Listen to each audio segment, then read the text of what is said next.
السلام علیکم۔ ناول ادراک قسط نمبر 3۔ وہ جیسے ہی کمرے سے نکلی ہما اور بڑی باجی خاموش ہو گئیں۔ اسے یہ سمجھنے میں مشکل نہیں ہوئی کہ اس کے بارے میں ہی کوئی بات ہو رہی ہوگی۔ حوریہ یہ عام سے انداز سے ان کے قریب پڑے صوفے پر بیٹھ گئی اور ٹی وی کی طرف دیکھنے لگی۔ حوریہ تم گھر آ جاتی ہو شام تک؟ جی۔ اس کے بعد کیا کرتی ہو؟ بڑی باجی کے لہجے میں کھدرا پن تھا۔ جی؟ حوریہ کو سمجھ نہیں آیا کہ وہ کیا پوچھنا چاہ رہی ہیں اور وہ کیا جواب دے۔ بی بی گھر کے کام میں بھی گھر میں رہنے والوں کی ذمہ داری ہوتی ہے۔ کبھی گھر کے کاموں پر بھی توجہ دیا آپ نے؟ اس کے دل کو کسی نے مٹھی میں دبوچا۔ اس کی نظر بے اختیار اپنے مہندی لگے ہاتھوں پر پڑی جو اب کہیں کہیں سے مدھم ہو گئی تھی۔ اس کی شادی کو ابھی بمشکل 1.5 ہفتہ ہی ہوا تھا۔ دیکھو یہ گھر اب تمہارا ہے۔ ہما پر ساری ذمہ داری ڈالنا اچھا نہیں۔ حوریہ خاموشی سے نظریں جھکائے اپنے حنائی ہاتھوں کو دیکھتی رہی۔ اب تم اگر یہ سمجھ رہی ہو کہ وہ کیا رسم وغیرہ ہوتی ہے میٹھا بنائی کی، بلا بلا تو یہ سب فضولیات ہیں۔ ہمارے یہاں ایسی کوئی رسم وغیرہ نہیں ہوتی۔ دن کا کھانا ہما نے بنایا ہے، رات کا تم بناؤ۔ اور ہاں کل ہانیہ بھی آ رہی ہے فیملی کے ساتھ، ویکینڈ یہی گزارے گی تو اس کے لیے بھی اہتمام تم ہی کرو گی۔ ہما تمہارا ہاتھ بٹا دے گی۔ جی اچھا۔ حوریہ ان کی بات سن کر کچن کی طرف چلی گئی۔ اس نے ایک نظر کچن پر ڈالی۔ تلی پر اسے ایک پلیٹ میں مرغی کا گوشت نکلا ہوا نظر آیا جو شاید کچھ گھنٹوں پہلے کسی نے فریزر سے نکال کر رکھا تھا۔ اس نے گوشت بنانے کے لیے پیاز اور ٹماٹر کاٹنا شروع کر دیے۔ وہ گوشت کا مسالہ بھون رہی تھی جب ہما کسی کام سے کچن میں آئی اور اس کو پتیلے میں چمچہ چلاتے دیکھ کر چلی گئی۔ اس کے جانے کے ایک لمحے بعد فہمیدہ ماتھے پر بل ڈالے کچن میں داخل ہوئی۔ یہ کیا کر رہی ہو؟ تمہیں کسی نے تمیز نہیں سکھائی یا یہ تم اپنا ایٹیٹیوڈ دکھا رہی ہو؟ انہوں نے بات شروع کرنے کے ساتھ ہی چولہے کو غصے سے بند کر دیا۔ حوریہ کی سمجھ نہ آیا اس سے کیا غلطی ہوئی۔ اگر میں نے گھر کے بڑے ہونے کے ناطے تمہیں کچھ کہہ دیا تو اس کا یہ مطلب کہ تم مجھے نیچا دکھاؤ؟ تمہیں کسی نے اتنی تمیز نہیں سکھائی کہ مجھ سے پوچھ کر ہی کچھ بنا لو؟ اس گھر میں ہر کام میری اجازت سے ہوتا ہے۔ یہ چکن فرائی کرنے کے لیے ہما نے نکالا تھا۔ ایان کا فون آیا تھا کہ وہ فرائی چکن کھائے گا اور تم نے اس کا سالن بنانا شروع کر دیا۔ بندہ پوچھ ہی لیتا ہے کہ یہ کس لیے رکھا ہے۔ رات کے کھانے کے لیے یہ بھنڈی بنانی ہے۔ انہوں نے خفگی تنگی کھاتے ہوئے فریج سے بھنڈی نکال کر تلی پر رکھتے ہوئے بولا۔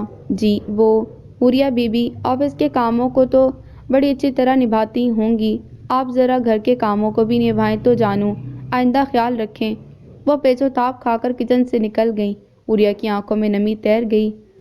کوئی بات نہیں بھابھی، آپ چکن کو ادھر رکھ دیں، میں جلدی جلدی بھنڈی کاٹتی ہوں، آپ مسالہ بھونے پھر چکن فرائی کر لیں گے۔ روٹیاں ایان سے کہا ہے وہ آتے ہوئے لے آئیں۔ ہما بھنڈی کو ٹرے میں ڈال کر چھری لے کر کاٹتے ہوئے بولی۔ بڑی باجی بس ویسے ہی غصہ ہو جاتی ہیں۔ ہما نے کنکھیوں سے حوریہ کی طرف دیکھتے بولا۔ اگلے 2 دن بھی حوریہ کے کچن میں گزرے۔ بڑی باجی کے برعکس چھوٹی باجی یعنی ہانیہ کسی حد تک نرم مزاج رکھتی تھیں اور بات چیت میں بھی بہت نرمی رکھتی تھیں۔ حوریہ ان سے بات کرتے ہوئے خود کو کافی آرام دہ محسوس کرتی۔ اس نے ہر ممکن طریقے سے اپنی دونوں نندوں کو خوش رکھنے کی کوشش کی، مگر انسان خدا کی وہ تخلیق ہے جسے خوش کرنا مشکل ترین کام ہے۔ یہ چائے کی جگہ گرین ٹی کس نے بنائی؟ یہ چاولوں میں لونگ کیوں ڈال دی؟ کس سے پوچھ کر ڈالی؟ صرف شامی کباب بنانے کو بولا تھا، آلو کے کباب ساتھ کس سے پوچھ کر بنائے؟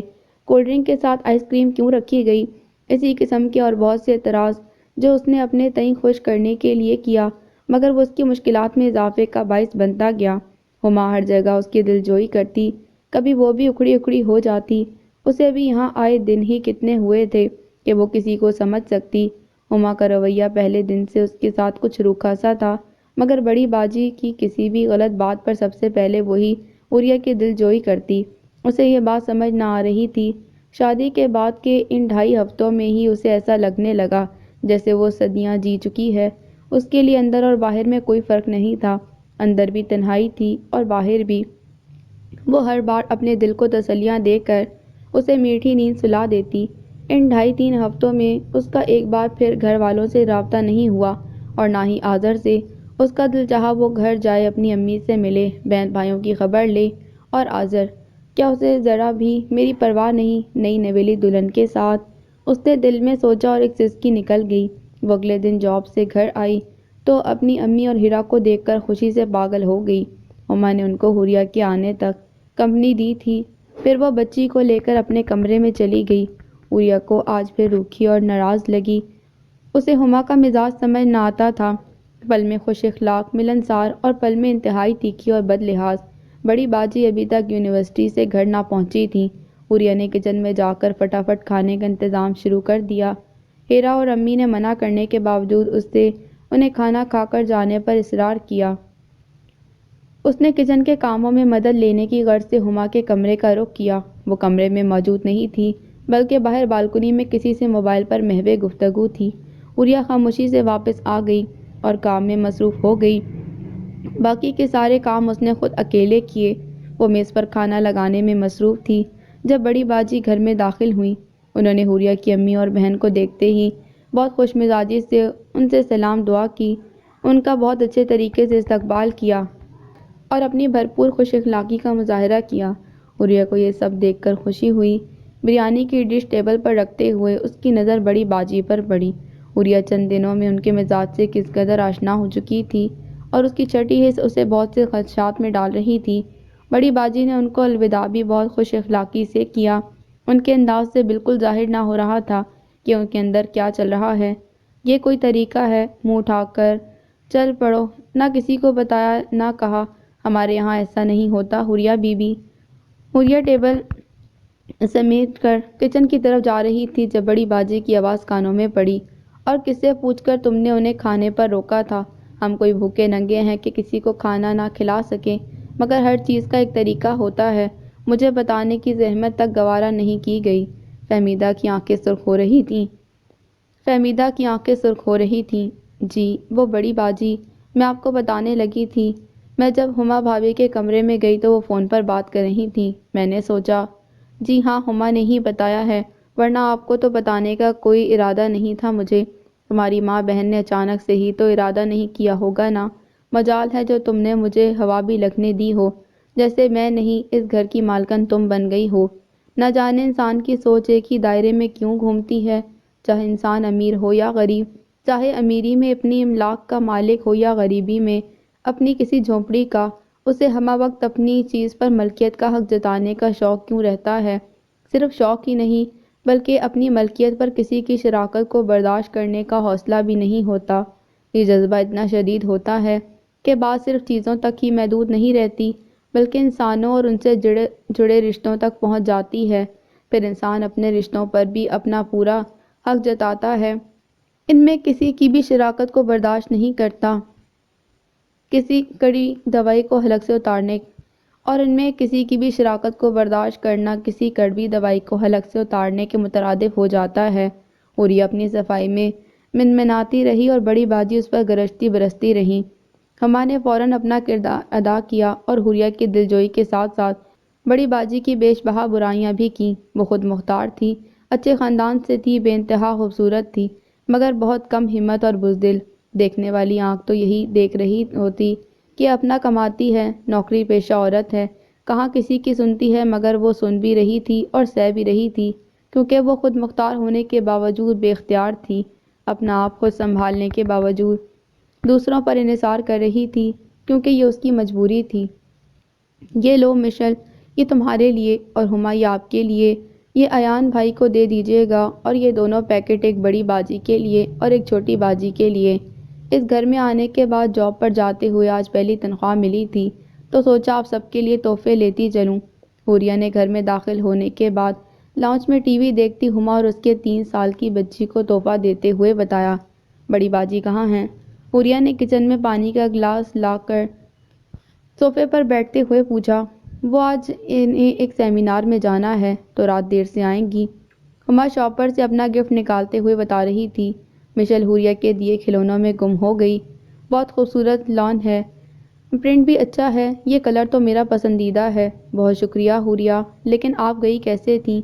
اسی لیے آپ کو آج دیر ہو گئی، میں تو پریشان ہو کر فون کرنے والی تھی۔ نہیں، پریشانی کی کیا بات ہے، کمپنی کی اپنی گاڑی ہوتی ہے، لیکن آج میری کولیگ گاڑی لائی تھی تو ہم دونوں واپسی پر بازار چلے گئے، واپسی پر اسی نے مجھے ڈراپ کیا۔ تو آپ گھر آ کر چلی جاتی، میں بھی آپ کے ساتھ بازار گھوم پھر لیتی، کچھ شاپنگ کر لیتی، سارا دن گھر میں گزر جاتا ہے۔ ہما نے حوریہ کے جواب پر کچھ کھرے لہجے میں کہا۔ حوریہ صرف مسکرا کر رہ گئی، اور ویسے بھی مسکراتی ہی رہتی تھی۔ حوریہ رات کا کھانا بنا رہی تھی جب کسی کام سے کچن سے نکل کر لاؤنج میں گئی تو لاؤنج کی کھڑکی پر نظر پڑی۔ ہما مشل کے ساتھ باہر کار پارکنگ میں بچی کو بلا رہی تھی۔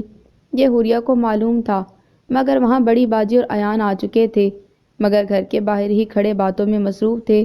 وہ سب باہر کیوں کھڑے ہیں؟ حوریہ نے دل میں سوچا۔ اسے مسالے کی مشک آئی اور وہ بھاگتی کچن میں واپس چلی آئی۔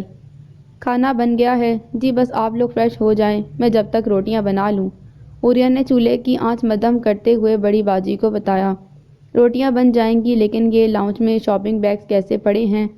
جی وہ میں بتانے والی تھی، میں یہ سب آپ لوگوں کے لیے تحفے لائی تھی۔ حوریہ بھی ڈری سہمی بڑی باجی کے پیچھے چلتے ہوئے کچن سے لاؤنج میں آ گئی۔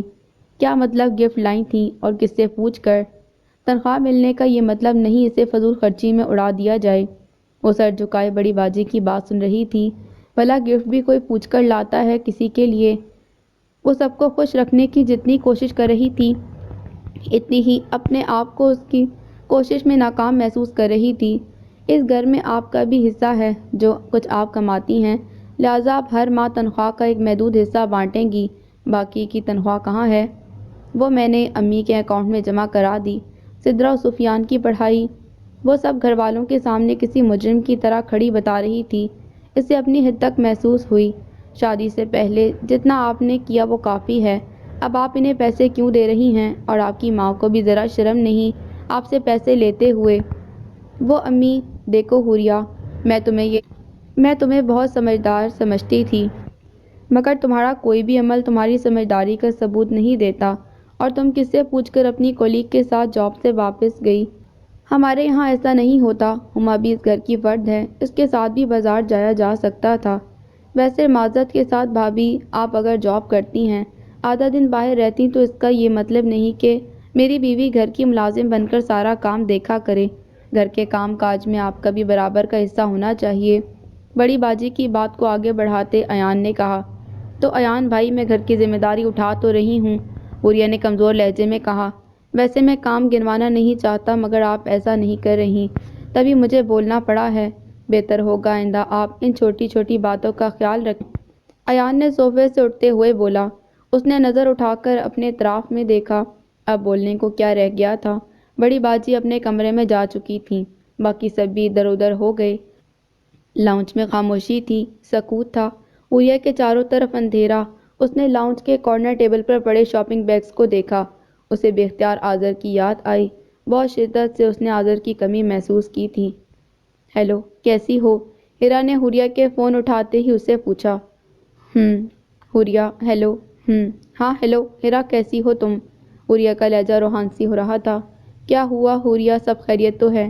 ہیرا اور حور بچپن سے ایک دوسرے کے بہت قریب تھیں، گھریلو حالات اور باپ کے رویے نے انہیں ایک دوسرے سے مزید قریب کر دیا۔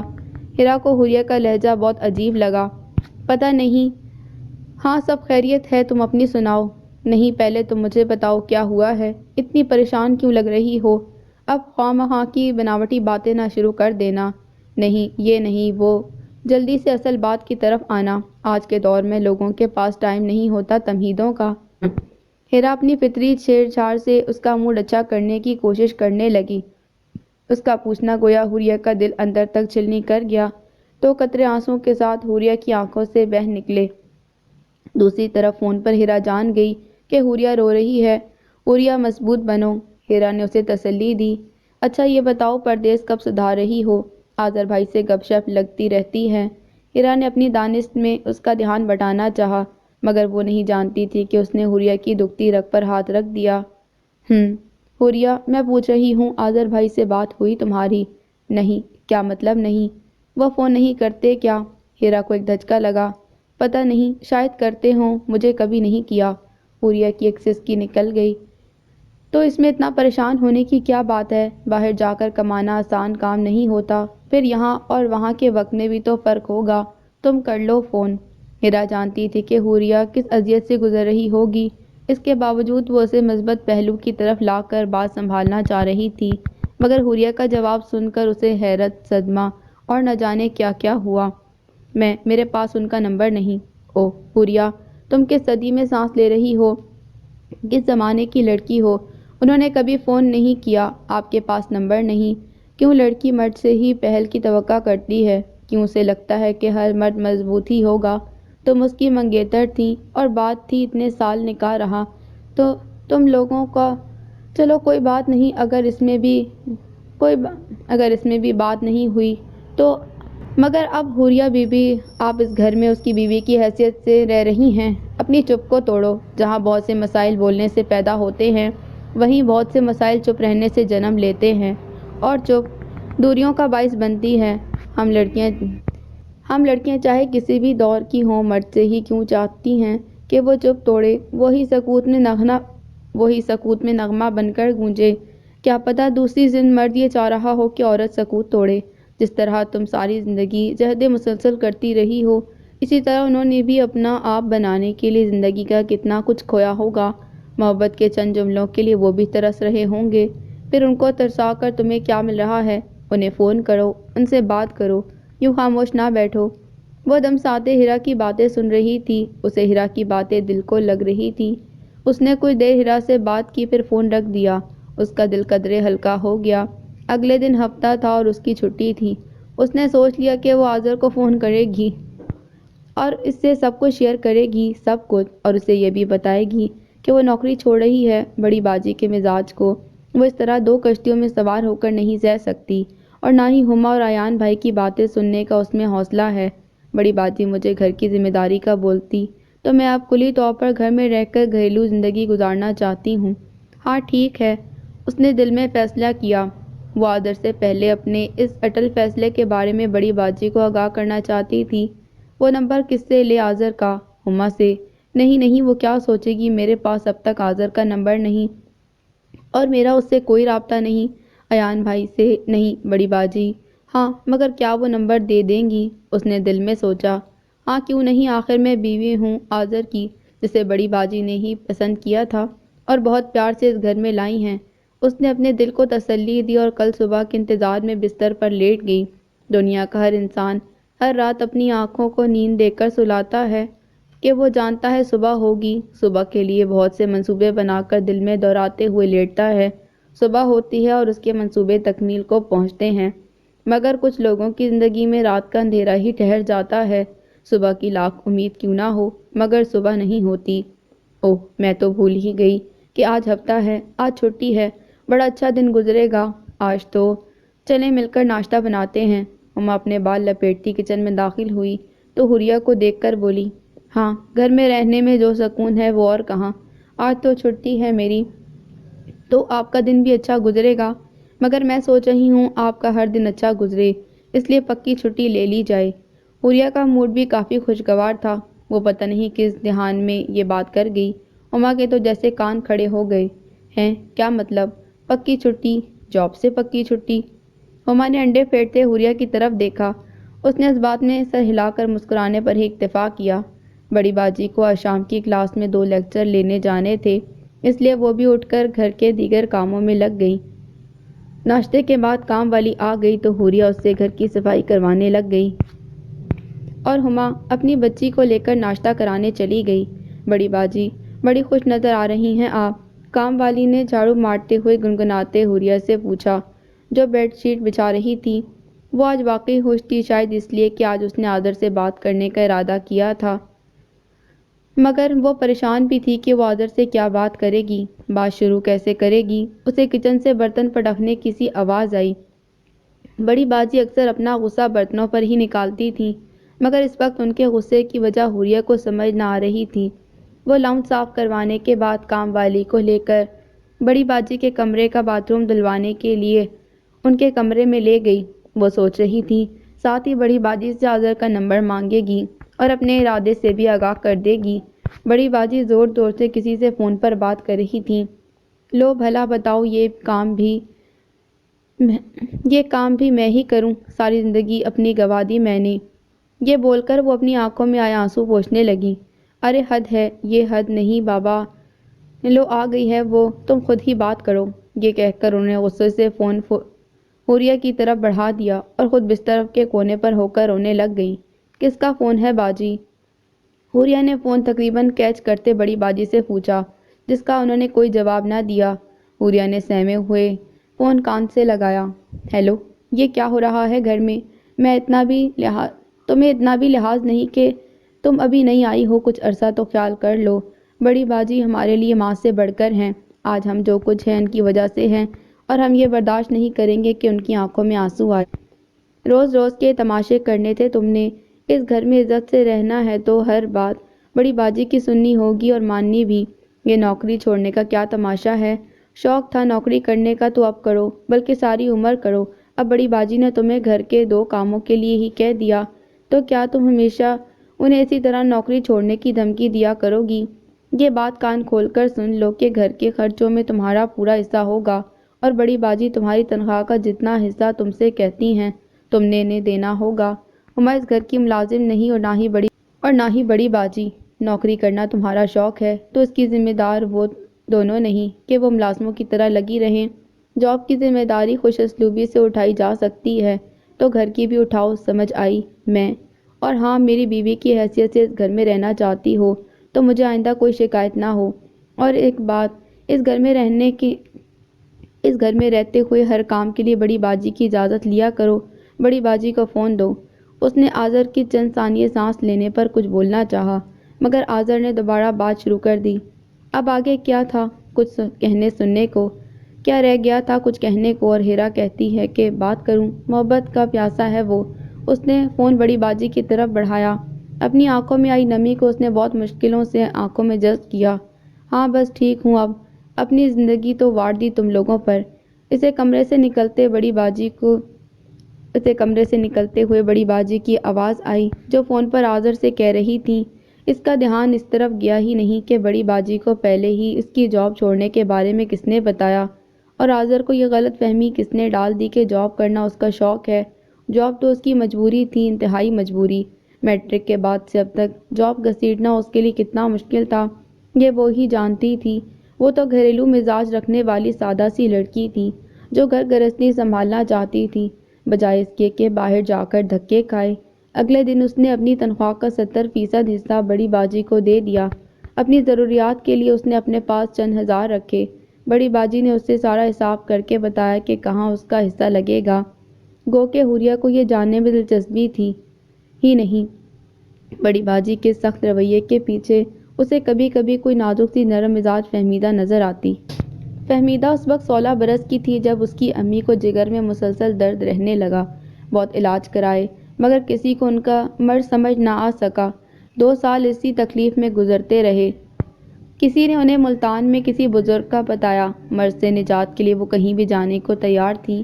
چھوٹے بچوں کا ساتھ اس پر یہ تکلیف دہ مرض۔ ایان اس وقت بمشکل 10 سال کا تھا۔ سب سے بڑی فہمیدہ، پھر ان سے 5 سال چھوٹی ہانیہ، پھر آذر، پھر ایان۔ فہمیدہ کو آج بھی یاد ہے۔ اس کا BSc کا پہلا دن تھا مگر اس نے چھٹی کی اور امی ابو کی روانگی کے لیے صبح صبح اٹھ کر تیاری کی تھی۔ امی کو ہمت اور دلاسے دیے، ان کے لیے کھانا وغیرہ بنا کر انہیں دیا، پھر آنسوؤں کے ساتھ انہیں رخصت کیا۔ انہیں گئے چند ہی گھنٹے گزرے ہوں گے کہ فہمیدہ کو فون پر ان کی ہلاکت کی خبر موصول ہوئی۔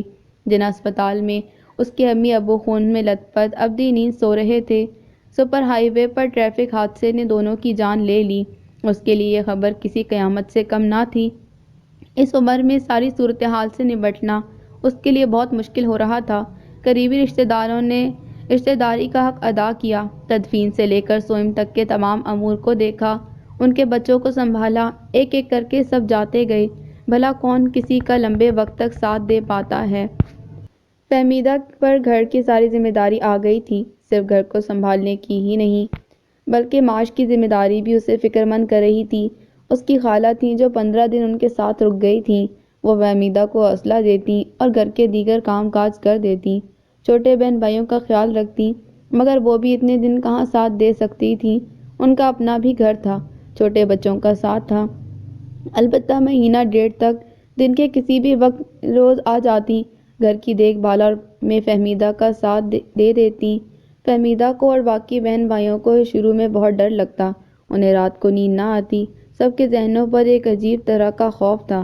ان کے دلوں میں یہ خوف اور اکیلا پن دور کرنے کے لیے ان کی خالہ نے ان کا بہت ساتھ دیا۔ وہ سب سے زیادہ فہمیدہ کو سمجھاتی کہ تم گھر کی بڑی ہو، باقی سب بہن بھائی تم سے چھوٹے ہیں۔ اگر تم راتوں کو ڈرو گی، اٹھ جاؤ گی، اکیلا پن محسوس کرو گی، ہر وقت روتی رہو گی، تو ان کا کیا بنے گا؟ ایان کی کسی بات پر انہوں نے ایان کو اور باقی بہن بھائیوں کو بلا کر سمجھایا کہ یہ اب تم لوگوں کی اپیہ نہیں بلکہ باجی ہے، گھر میں سب سے بڑی ہے، اس لیے اسے بڑی باجی کہا کرو۔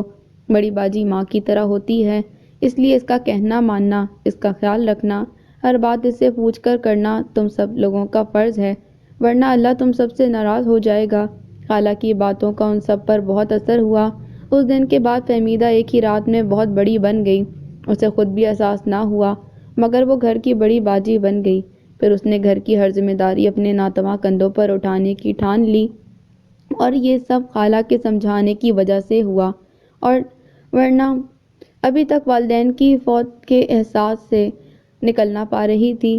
اسے یہ حقیقت تسلیم کرنے میں بہت دقت محسوس ہو رہی تھی۔ اس نے اپنی تعلیم کو بھی خیر بات کرنے کا سوچا، مگر اس کے والد کے یونیورسٹی کے ایک دوست نے، جن کا ان کے گھر کافی آنا جانا تھا، فہمیدہ اور سب بہن بھائی حسنات انکل کے نام سے جانتے تھے، نے بہت ہمت بڑھائی۔ فہمیدہ کو سمجھایا کہ تعلیم چھوڑنا کوئی عقل مندانہ فیصلہ نہیں، تمہارے ابو خود بھی یونیورسٹی میں پروفیسر تھے اور تم سب کے لیے بہت اعلیٰ تعلیم کے خواب دیکھ رکھے تھے۔ پھر انکل حسنات کی ہی کوششوں سے فہمیدہ کو اپنے ابو کی ہی یونیورسٹی میں ان کے ڈپارٹمنٹ میں اسسٹنٹ کی جاب مل گئی، اور ساتھ ساتھ اسی یونیورسٹی میں اس نے بی ایس سی کی کلاسیں بھی لینا شروع کیں۔ پہلے پہل اسے یہ سب بہت مشکل لگا، مگر خالہ نے اور حسنات انکل نے ان لوگوں کا کافی ساتھ دیا۔ بہت کم وقت میں فہمیدہ چلنا سیکھ گئی، تو آہستہ آہستہ خالہ اور حسنات انکل کا کردار بھی کم ہوتا گیا۔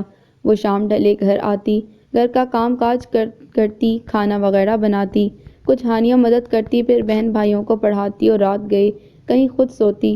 اگلی صبح پھر وہی روٹین۔ یہ ان کی بہت خوش قسمتی تھی کہ بہن بھائی ذہین تھے، ان پر زیادہ محنت کرنے کی ضرورت نہ پڑی۔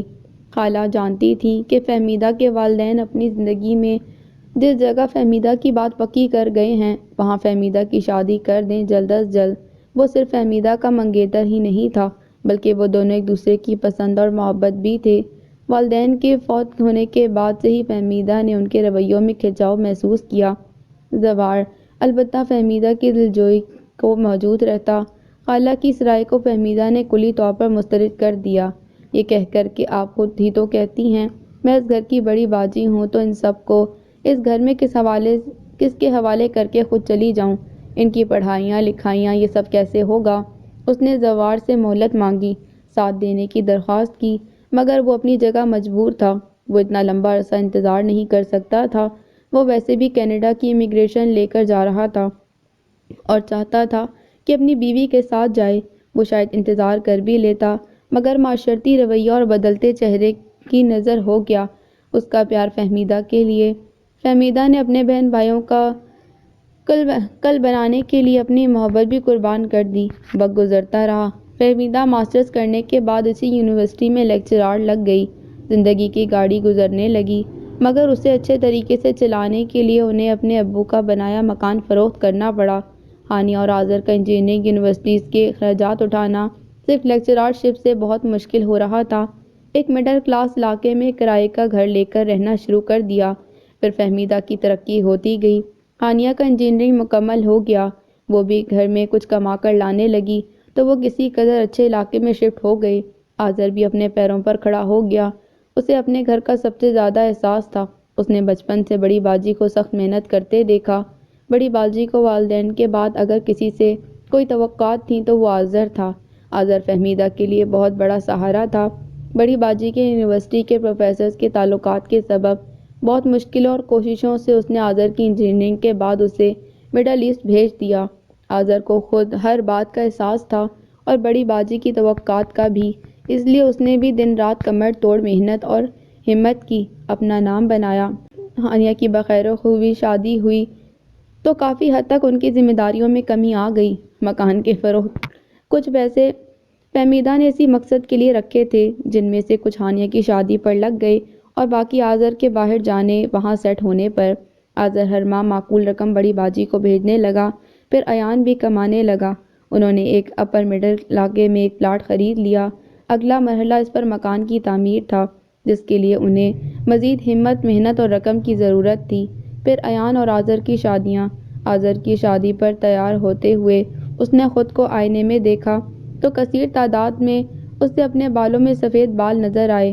وہ اس دن بہت دیر تک آئینے کے سامنے بیٹھی رہی۔ گزشتہ زندگی کا ہر صفحہ کسی فلم کی طرح اس کی نظروں سے گزرتا رہا۔ اس نے بہت کچھ کھو دیا ان سالوں میں، اپنے بالوں کی سیاہی بھی۔ پھر اس نے بھی وہی کیا اور اپنے سفید بالوں کو سیاہی میں چھپا لیا۔ اوہ اچھا، لو حوریہ بھی آ گئی، اس سے بھی مشورہ کر لیتے ہیں، یعنی اس کا بھی ووٹ لے لیتے ہیں۔ وہ آج جاب پر پہنچنے کے بعد اپنے ڈپارٹمنٹ میں پہنچی تو اس کی کولیگز کھڑی کسی موضوع پر بات کر رہی تھیں۔ حوریہ نے اپنا بیگ رکھ کر لیب کوٹ پہنتے پوچھا، بھئی یہ شیلا ہے نا، جاب چھوڑنا چاہ رہی ہے اور ہم سب چاہ رہے ہیں یہ یہاں کام کرتی رہے، ہمیں اب اس کی عادت ہو گئی ہے۔ حوریہ نے معنی خیز نظروں سے شہلا کی طرف دیکھا۔ ہاں بھئی، معیز کہتے ہیں اب گھر بیٹھو، میں کماؤں گا اور تم خرچ کرنا۔ ویسے بھی میرا بیٹا ابھی صرف 6 ماہ کا ہے تو اس کو گھر میں میری زیادہ ضرورت ہے۔ معیز کو میری جاب کرنے پر کوئی اعتراض تو نہیں، وہ کہتے ہیں کرنا چاہتی ہو تو کرو، مگر زیادہ اس حق میں ہے کہ میں اب آرام کروں اور بس رہنے دو بچوں کا بہانہ بنا کر، مرد بس۔ اور تمہارا کیریئر، اپنے کیریئر کی اس سٹیج پر تم جاب چھوڑ دو گی؟ شیلا کی ساتھی کولیگ نے اسے بات مکمل نہیں کرنے دی اور بیچ میں بولنا شروع کر دیا۔ ہم عورتوں کا کیریئر ہمارے بچے ہوتے ہیں، ان کی بنیادی ضرورتیں اور ان کی اعلیٰ تربیت، یہ میرا نظریہ ہے۔ ممکن ہے کوئی مجھ سے اتفاق نہ کرے۔ شیلا نے کندھے اچکا کر اپنی کولیگ کو جواب دیا اور حوریہ سوچنے لگی کہ شیلا نے تو اس کے دل کی بات کر دی، مگر شیلا کے دل کا ساتھ دینے کے لیے اس کے شوہر نے اس کا ساتھ دیا۔ کیا اس کا شوہر یہ نہیں چاہتا؟ وہ آج خود کو بہت تھکا ہوا محسوس کرنے لگی۔ رہی سہی کسر واپسی پر کمپنی کی گاڑی نے پوری کر دی۔ وہ اپنے گھر زیادہ دور نہیں تھی۔ اس کے کچھ ساتھی کولیگ گاڑی میں بیٹھے تھے جب گاڑی میں کچھ خرابی ہو گئی۔ ڈرائیور نے بہت کوشش کی ٹھیک کرنے کی، مگر اس نے چلنے کا نام نہیں لیا۔ سردیوں کے دن تھے اور شام سے ہی رات کی سیاہی پھیلنا شروع ہو گئی۔ اس نے اور باقی کولیگز نے بس اسٹاپ کی طرف چلنا شروع کر دیا۔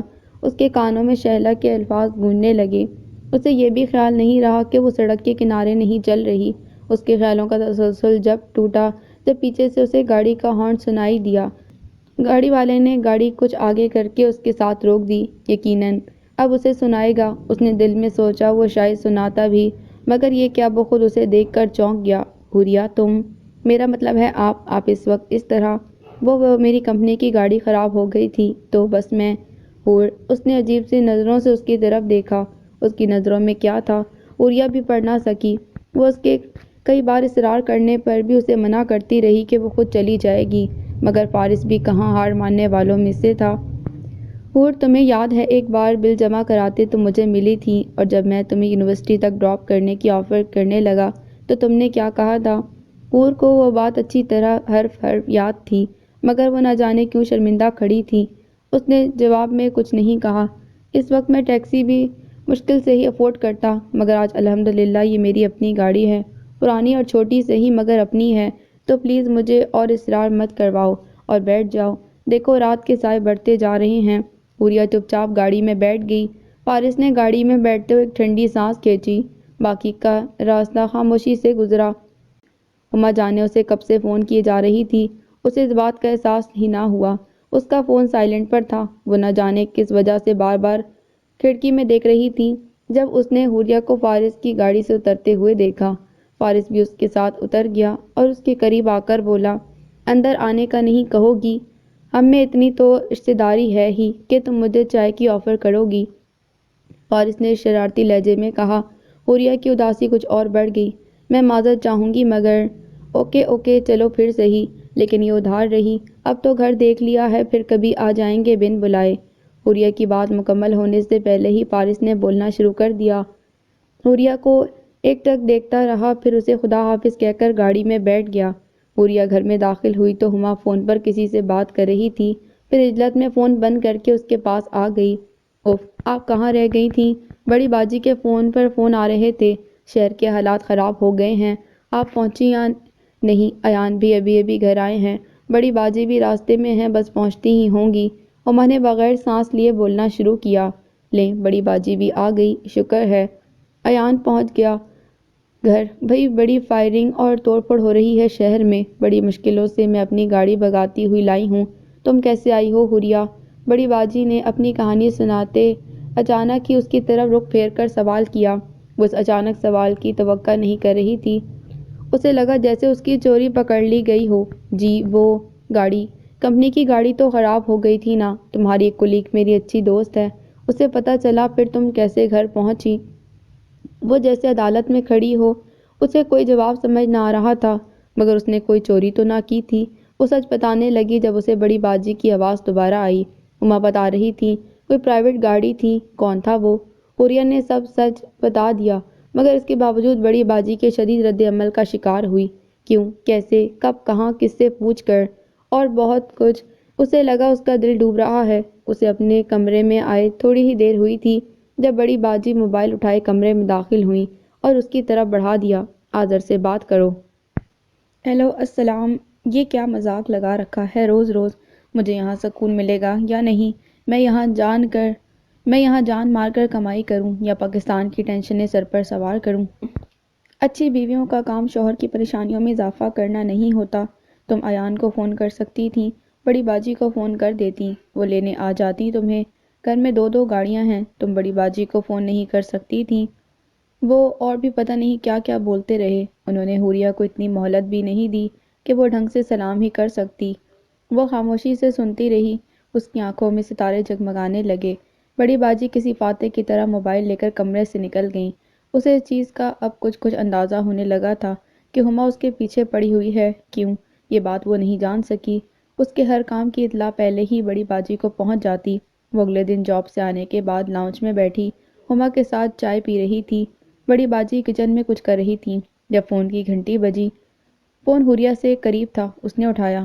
فون سے آنے والی آواز اس کے لیے اجنبی نہیں تھی، مگر غیر متوقع ضرور تھی۔ امی نے خالہ سے تمہارا نمبر لیا اور میں نے امی سے۔ امی بھی تم سے بات کرنا چاہ رہی تھی۔ فارس کی آواز اس کے کانوں میں آئی۔ اس نے ہما کی طرف دیکھا۔ ہما کنکھیوں سے اسے ہی دیکھ رہی تھی۔ جب حوریہ کے دیکھنے پر ٹی وی کو دیکھنے لگی۔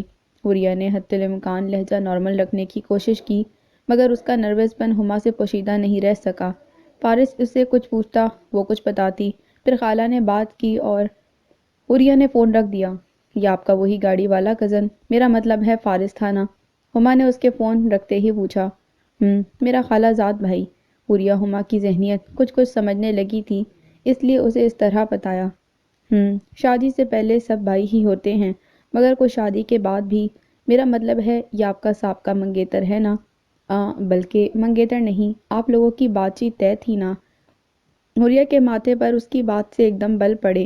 وہ کچھ کہنے کے لیے منہ کھولنا ہی چاہ رہی تھی کہ ہما نے دوبارہ بات کو تھوڑا بدل کر بولا۔ تمہیں کس نے بتایا؟ حوریہ کے منہ سے بے اختیار نکلا۔ نہ جانے کس ذہنی الجھن میں حوریہ نے اس سے پوچھا، جبکہ اس طرح پوچھنا حوریہ کی پوزیشن کو کمزور کر گیا۔ اوہ، پتہ چلنے والی باتیں تو کسی طرح بھی پتہ چل جاتی ہیں، میں تو بس ویسے ہی پوچھ رہی تھی کہ اس میں کتنی صداقت ہے۔ ہما نے لاپرواہی سے کہا، ایسا نہیں ہے، امی اور خالہ میں بچپن میں کوئی بات ہوئی ہوگی، وہ بھی صورت میں کہ بڑے ہونے پر حالات اور بچوں کی مرضی کو مد نظر رکھتے ہوئے، اور اللہ کو منظور ہوا آپ کا یہاں ہونا، ہے نا؟ ہما نے حوریہ کی بات اچکی۔ اس نے مسکراتے یہ بات کی، مگر اس کے پیچھے چھپا ہما کا طنز حوریہ کا دل کاٹ گیا۔ یہ لو چائے، اور یہ فون کس کا تھا؟ بڑی باجی چائے کی ٹرے اٹھا کر لاؤنج میں آئیں تو انہوں نے پوچھا۔ اس سے پہلے کہ حوریہ کچھ کہتی ہما جلدی سے بولی، حوریہ کے کزن فارس کا فون تھا، حوریہ سے بات کرنے کے لیے۔ حوریہ کو سمجھ نہیں آ رہا تھا کہ ہما کی بے جا مداخلتوں کو وہ کیسے روکے۔ وہ اس بات کو بہتر طریقے سے بھی بڑی باجی تک پہنچا سکتی تھی۔ آگے کیا ہونا تھا وہی بڑی باجی کی کیوں، کس لیے، کیا کام تھا، بہت سے سوالوں کے بعد ترش لہجے میں حوریہ کو بہت سی مزید چیزوں کے لیے پابند کیا گیا۔ چلیں بڑی باجی، آج چائے آپ نے بنائی ہے تو رات کا کھانا میں بناتی ہوں، بس اب جانے بھی دیں سب۔ ہما بہت اچھی اداکار تھی۔ نہیں رہنے دو، تم بیٹھو، کھانا حوریہ بنائے گی، اور ہاں آج کچھ ساتھ میٹھا بھی بنا لینا۔ یہ لو حوریہ، پانی، بجلی، گیس اور فون کا بل ہے۔ غالباً آج سب ہی کی آخری تاریخ ہو یہ جا کر جمع کرا دینا۔ آج ہفتہ تھا اور حوریہ کی چھٹی تھی۔ جب ناشتے سے فارغ ہو کر بڑی باجی نے اس کے ہاتھ میں بل پکڑائے۔ جی میں۔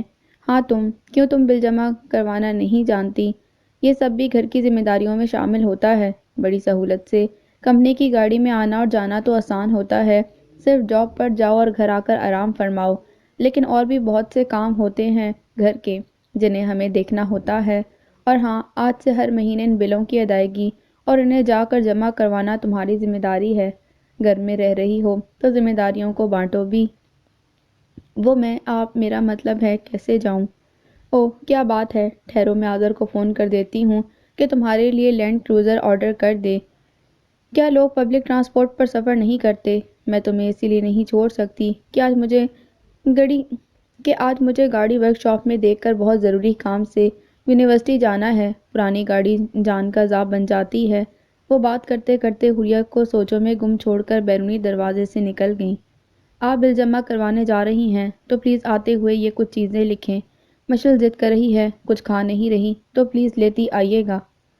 وہ تیار ہو کر باہر نکلنے لگی جب ہما کاغذ پر کچھ چیزیں لکھ کر اس کے پاس لے آئی۔ حوریہ نے مسکراتے وہ کاغذ پکڑ لیا اور باہر نکل گئی۔ وہ بل کی لمبی قطار میں پچھلے 1 گھنٹے سے لگی تھک چکی تھی۔ گرمی سے اس کا حلق بھی خشک ہونے لگا۔ اسے نہ جانے کیوں قطار میں کھڑے ہوئے فارس یاد آیا۔ ایک بار ایسے ہی اس نے حوریہ کو بل جمع کراتے دیکھ کر برا منایا تھا اور یہ ذمہ داری اپنے سر لینے کو اصرار کیا۔ کیا اظہر مجھے دیکھ کر برا منائے گا؟ کیا وہ مجھے اس طرح قطار میں لگے دیکھ کر مجھ سے آئندہ ایسا نہ کرنے کا کہے گا؟ وہ بے اختیار ہی فارس کا آذر سے موازنہ کرنے لگی۔ اللہ اللہ کر کے وہ بل جمع کرا کر فارغ ہوئی۔ بس اسٹاپ پر کھڑی کب سے بس کا انتظار کر رہی تھی کہ بس آنے کا نام ہی نہ لے رہی تھی۔ مارے پیاس کی اس کی جان نکل رہی تھی۔ اسے ایک دم ہی ہما کی دی ہوئی لسٹ کا خیال آیا۔ وہ بینک کے سامنے بنی ایک کمرشل مارکیٹ میں چلی گئی۔ پہلے اسٹور سے بوتل پانی لے کر پیا۔ وہ راہداری میں بنی ایک چھوٹی بینچ پر بیٹھی پانی پی رہی تھی۔ نہ جانے کیا کیا کچھ اس کے دماغ میں چل رہا تھا۔ اسے رونا آیا، اسے تھکن محسوس ہوئی۔ حوریہ، ارے واہ حوریہ باجی آپ! اسے اپنے سامنے سے سدرا اور امی آتی دکھائی دیں۔ تم یہاں کیسے بیٹا؟ وہ امی سے لپٹ گئی۔ اس کا دل چاہا وہ پھوٹ پھوٹ کر رو دے، مگر وہ اس وقت بازار میں کھڑی تھی، اس لیے اپنے جذبات پر قابو رکھنا اس کی مجبوری تھی۔ مجھے چھوڑیں، آپ بتائیں آپ یہاں کیسے، اور تم سدرا کیسی ہو؟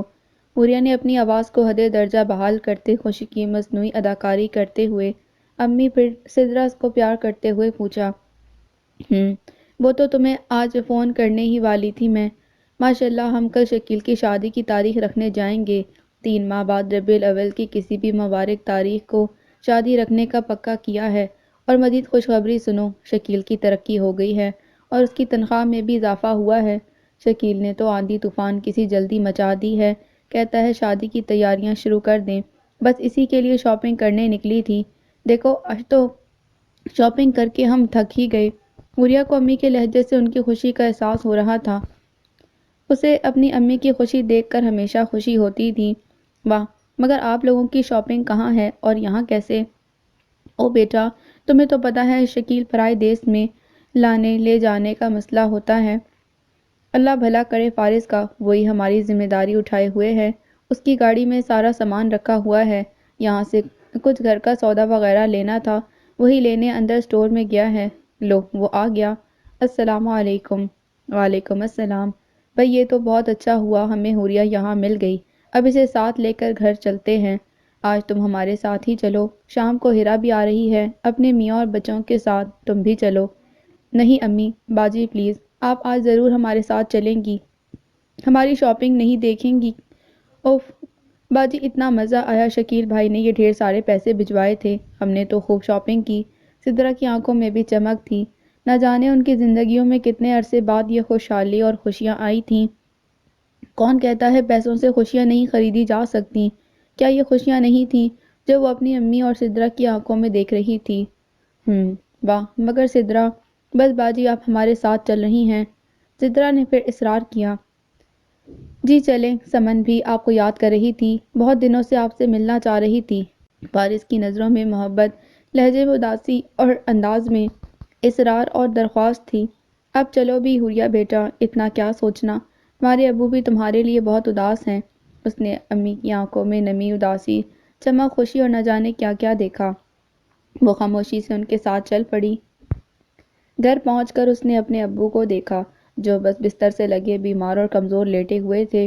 انہوں نے حوریہ کو دیکھ کر بہت پیار کیا، اسے دیر تک اپنے سے لگائے رکھا، اس کے ماتھے کو چوما۔ وہ آج ہمت کر کے کھڑے ہو گئے تھے۔ ان کی آنکھوں میں آنسو تھے، نہ جانے یہ آنسو ندامت کے تھے، خوشی کے یا پھر پچھتاوے کے۔ وہ شادی کے بعد آج پہلی بار اپنی ماں کے گھر آئی تھی۔ اسے گھر کی ذمہ داریوں نے یہ سوچنے کی مہلت ہی نہیں دی کہ امی ابو کو مل کر آنا چاہیے۔ سدرا اسے تھیلے کھول کھول کر اپنی خریداری دکھا رہی تھی۔ اس کی آنکھوں میں اتنی خوشی اور چمک تھی۔ اس کی امی حوریہ کی خاطر داری میں لگ گئی، پھر کچھ دیر بعد آ کر سدرا کے ساتھ بیٹھ کر اپنی بھی خریداری دکھانے لگیں۔ انہوں نے شکیل کی دلہن کے لیے سونے کا سیٹ بھی لیا تھا۔ وہ بہت خوش ہو کر حوریہ کو دکھا رہی تھیں۔ پھر حوریہ کی نظر اچانک دروازے پر کھڑے پارس پر پڑی۔ وہ اسے بہت گہری نظروں سے دیکھ رہا تھا۔ پھر کچھ دیر بعد سمن اور خالہ آ گئیں۔ خوشخبریوں کا سلسلہ بڑھ گیا۔ حوریہ، سدرا، سمن امی کا ہاتھ بٹانے کچن میں چلی گئیں۔ کچھ دیر بعد ہی ہیرا بھی اپنی فیملی کے ساتھ آ گئی۔ ایک رش سا لگ گیا تھا گھر میں، سب کے چہروں پر جیسے کوئی نکھار آ گیا ہو۔ حوریہ ہیرا کے دو چھوٹے چھوٹے پیارے بچوں کے ساتھ لگ گئی۔ ایک رونق کا سما تھا۔ کان پڑی آواز سنائی نہ دے رہی تھی، امی میرے بچے یہ کھانا نہیں کھائیں گے جب تک ان کو یہ کھلانے کے لیے باہر سے کچھ کھلا نہ دیا جائے۔ فارس بھائی باہر جا رہے ہیں تو پلیز بچوں کے لیے ان سے ڈبل روٹی بن اور تھوڑے سے بسکٹ منگوا دیں، کھانا لگ رہا ہے۔ جب سب کے ساتھ بیٹھی باتیں کرتی حوریہ ہیرا کی بات پر ہڑبڑا کر اٹھ گئی۔ او میرے خدا، تمہیں کیا ہوا ہے حوریہ؟ سمن اور ہیرا کے منہ سے ایک ساتھ نکلا۔ وہ انہیں کچھ کہے بغیر اپنے پرس کی طرف لپکی، اس میں سے موبائل نکالا۔ موبائل دیکھتے ہی وہ سر پکڑ کر بیٹھ گئی۔ ہیرا گھبراتی اس کے پاس آئی۔ کیا ہوا ہے حوریہ؟ او میرے خدایا، ہیرا مجھ سے بہت بڑی غلطی ہو گئی۔ اب کیا ہوگا؟ میں تو بل جمع کرانے نکلی تھی۔ ہما نے مجھ سے اپنی بچی کے لیے چیزیں منگوائی تھیں اور میں یہاں آ کر بیٹھ گئی۔ میں بالکل بھول گئی۔ اب کیا ہوگا؟ بڑی بازی کی 3 مسڈ کالز آئی ہوئی ہیں اور ہما کی ان گنت۔ اب میں کیا کروں؟ حوریہ کی حالت ایسی ہو رہی تھی کہ کاٹو تو لہو نہیں۔ وہ روحانسی ہو کر وہیں ڈھہ گئی۔ اس کے ہاتھوں میں کپکپاہٹ شروع ہو گئی۔ اس میں اتنا گھبرانے والی کیا بات ہے؟ تم بھی پاگل ہو حوریہ، اب رونے نہ بیٹھ جانا۔ دیکھو سمن ادھر ہی دیکھ رہی ہے۔ خالہ اور سمن دیکھیں گی تو کیا سوچیں گی؟ آسان حل ہے، تم بڑی باجی کو فون کر کے معذرت کر لو۔ اور یہ بل تم کیوں جمع کرا رہی تھیں؟ ہیرا کو بات کرتے کرتے اچانک بل کا خیال آیا۔ حوریہ بھی روانی میں یہ سب بات بتا گئی۔ نہیں ہیرا، تم نہیں جانتی، مجھ سے واقعی بہت بڑی غلطی ہوئی ہے۔ مجھے بڑی باجی کو بتا کر آنا چاہیے تھا یہاں۔ حوریہ کے ہاتھ مسلسل کانپ رہے تھے۔ تم بھی نہ اتنا ڈرنے لگی ہو۔ لاؤ مجھے فون دو، میں بات کرتی ہوں تمہاری اس باجی سے۔ ہیرا نے حوریہ کے ہاتھ میں پکڑا ہوا موبائل لے کر نمبر ملانا شروع کیا۔ نمبر بن جا رہے ہیں، میں نے 2 بار ٹرائی کیا ہے۔ یہ لو ہما کا نمبر بھی انگیج جا رہا ہے۔ ہیرا نے کچھ دیر بعد ہما کا نمبر کئی بار ملانے کے بعد حوریہ کو بتایا۔ چلو قصہ ختم۔ ہیرا نے مسرت سے حوریہ کی طرف دیکھا۔ نہیں ہیرا، مجھے واپس جانا ہوگا۔ حوریہ اپنا پرس اٹھاتے ہوئے بولی۔ بے وقوفوں والی بات نہ کرو، بیٹھو ادھر آرام سے، تم اپنے ماں باپ کے گھر میں ہو، کہیں اور نہیں سمجھی۔ رہی بات تمہاری بڑی باجی کی تو ان سے امی بات کر لیں گی۔ اگر تمہیں اتنا ہی ڈر ہے تو یہ لو، تمہاری تسلی کے لیے میں نے ہما کو میسج کر کے بتا دیا ہے کہ تم یہاں ہو، فون فارغ ہو تو پڑھ لے۔ اب چلو، ادھر کھانا لگ گیا ہے، سمن ادھر ہی آ رہی ہے، سنبھالو خود کو۔ ہیرا نے حوریہ کے بازو پر ہلکا سا تھپکتے ہوئے اسے خبردار کیا۔ سمن کی طرف سے اور اسے تسلی دی۔ کیا ہوا حوریہ باجی؟ گھر سے کال تھی کیا؟ بڑی پریشان لگ رہی ہیں آپ۔ وہاں کھانا لگ گیا ہے، سب بلا رہے ہیں۔ سمن نے ان کے پاس آ کر حوریہ کے چہرے پر نظریں مرکوز کر کے کہا۔ ہاں بالکل چلیں، امی کے ہاتھوں کے کھانوں کی تو خوشبو، واہ بھوک ہی جاگ گئی۔ چلو اٹھو حوریہ۔ ہیرا نے حوریہ کو گمسم بیٹھے دیکھ کر اس کی پیٹھ پر ہاتھ رکھ کر اسے کہا۔ لگتا ہے حوریہ باجی کو کوئی بہت بڑی پریشانی ہے۔ پریشانی کیسی؟ بھئی تمہیں تو پتہ ہی ہے نا سمن، حوریہ کی عادت کا، یہ تو اکثر اس بات سے بھی پریشان ہوتی ہے کہ مجھے کوئی پریشانی کیوں نہیں۔ ہاں میں نہ۔ ہیرا نے یہاں پھر بات کو سنبھالا اور ہیرا کے ہاتھ کو مضبوطی سے دبایا۔ حوریہ ہیرا کے ساتھ کھڑی ہو گئی اور سب دسترخوان کی طرف چلے آئے۔ حوریہ کے حلق سے نوالا نہیں نکل رہا تھا۔ وہ ہنوز گمسم اور پریشان تھی، البتہ ہیرا اپنے ہنس مزاج سے اس صورتحال کو قابو کرنے میں تھی۔ حریہ کی پریشانی کو فارس نے بھی نوٹ کیا۔ وہ کھانا کھانے کے دوران بار بار حریہ کی طرف دیکھتا۔ کھانے سے فارغ ہونے کے کچھ دیر بعد خالہ تمن اور فارس اپنے گھر چلے گئے۔ ہیرا اور حریہ کمرے میں چائے لے کر بیٹھ گئیں۔ ہیرا کے پوچھنے کی دیر تھی کہ حریہ کے ٹپ ٹپ آنسو روا ہو گئے۔ پھر حریہ نے ہیرا کو سب کچھ بتا دیا۔ تم آذر بھائی سے بات کرو۔ ہیرا نے اس کی ساری باتیں سننے کے بعد مشورہ دیا۔ بات کروں؟ کیا بات کروں؟ وہ میرا سلام تک تو ڈھنگ سے نہیں سنتا۔ میری بات سنے گا؟ اور کیا بات کروں؟ کیسے کروں؟ اب تک کی باتوں کے بعد ہمارے درمیان کون سی بات ہے یا ہوگی جو میں کروں؟ ہیرا کو اس پر واقعی ترس آیا۔ اس نے دل گرفتگی سے بہن کی طرف دیکھا۔ اسے خود بھی سمجھ نہ آیا کہ وہ آگے کیا کہے۔ پھر بھی حریہ، تمہیں آدر سے بات کرنی چاہیے۔ تم انہیں فون کرو، کسی خوبصورت لمحے میں ان کے مزاج کو سمجھنے کی کوشش کرو اور ان کا اعتماد۔ ہیرا پلیز، تم نہیں جان سکتی میری مشکلات۔ حریہ نے بے بسی سے ہیرا کی بات کاٹ دی۔ لیکن تم آذر بھائی، ہیرا کچھ کہہ رہی تھی جب حریہ کا موبائل بجا اور اس نے لپک کر اٹھایا، اس خیال سے کہ بڑی باجی کا ہوگا تو وہ بات کر کے معذرت کرے۔ یہ کیا بکواس ہے حریہ؟ تم آخر سمجھتی کیا ہو خود کو؟ کیا ثابت کرنا چاہتی ہو؟ حریہ اس آواز سے اب مانوس ہو چکی تھی، اس لہجے سے بھی۔ اس نے ہیرا کی طرف بے چارگی سے دیکھا۔ ہیرا اس کے بالکل ساتھ بیٹھی ہوئی تھی۔ ہیرا کچھ اور نزدیک ہو گئی۔ اب اسے موبائل سے صاف آواز سنائی دے رہی تھی۔ تمہیں کس چیز کا زوم ہے؟ بتاؤ، لعنت بھیجتا ہوں میں ایسی نوکری پر جس کے زوم میں تم یہ سب کرنا چاہتی ہو۔ یہی نہ کہ تم 70-80 ہزار کماتی ہو۔ تمہیں ضد ہے میرے گھر والوں سے جو تم زیادتیاں کرنے کی ٹھان رکھی ہے، یا بڑی باجی سے نفرت کہ وہ جب جب تمہیں کام کہیں گی تو تم ان کے ساتھ ایسا ہی سلوک کرو گی؟ اور وہ مشل، تم نے مشل ایسی بچی سے بھی ضد باندھ لی ہے؟ حیرت ہے مجھے تمہاری ذہنیت اور تمہاری سوچ پر۔ یہ ہوتی ہے پڑھے لکھوں کی سوچ۔ تم ابھی اسی وقت گھر واپس آؤ۔ دو موٹے موٹے آنسو حریہ کے گالوں پر بہے۔ ہیرا کو سب آواز صاف آ رہی تھی۔ اس نے حریہ کو کچھ بولنے کا اشارہ کیا۔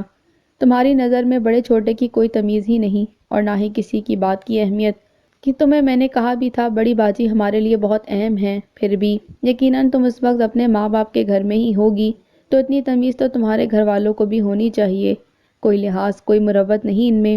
اٹھو، ابھی اسی وقت گھر واپس جاؤ اور بڑی باجی سے ہاتھ جوڑ کر معافی مانگو۔ بلکہ بڑی باجی ہی نہیں، ہما بھی تمہاری معافی کی حقدار ہے۔ جو کچھ تم نے آج کیا ہے اس کے لیے تو شاید میں بھی تمہیں معاف نہ کروں۔ آذر کا لہجہ سخت اور آواز تیز ہوتی جا رہی تھی۔ میں اس وقت یا یہ وقت، وہ وقت، مجھے کوئی بہانہ نہیں چاہیے۔ بڑی باجی تمہارا انتظار کر رہی ہیں۔ جیسے تم آئی تھی ویسے ہی واپس گھر جاؤ۔ میں تمہیں آدھے گھنٹے کے اندر گھر میں موجود دیکھنا چاہتا ہوں۔ میں ٹھیک آدھے گھنٹے بعد گھر فون کروں گا، اور فون تم نے اٹھانا ہے، سمجھی؟ اب بغیر کچھ کہے سنے گھر پہنچو۔ پٹاخ! وہاں سے فون پٹخ دیا گیا۔ حریہ کے ہاتھ کانپ رہے تھے اور آنکھوں سے آنسو روا تھے۔ ہیرا کے پاس کہنے کو کچھ نہیں تھا۔ اس نے ایسا روپ آج تک کسی مرد کا نہیں دیکھا تھا، ہاں اپنے باپ کا بھی نہیں، مگر اسے حریہ کو تسلی دینی تھی، حوصلہ دینا تھا۔ حریہ آنسو پوچھتی ہوئی کھڑی ہو رہی تھی، اپنا پرس اور دوپٹہ اٹھا رہی تھی۔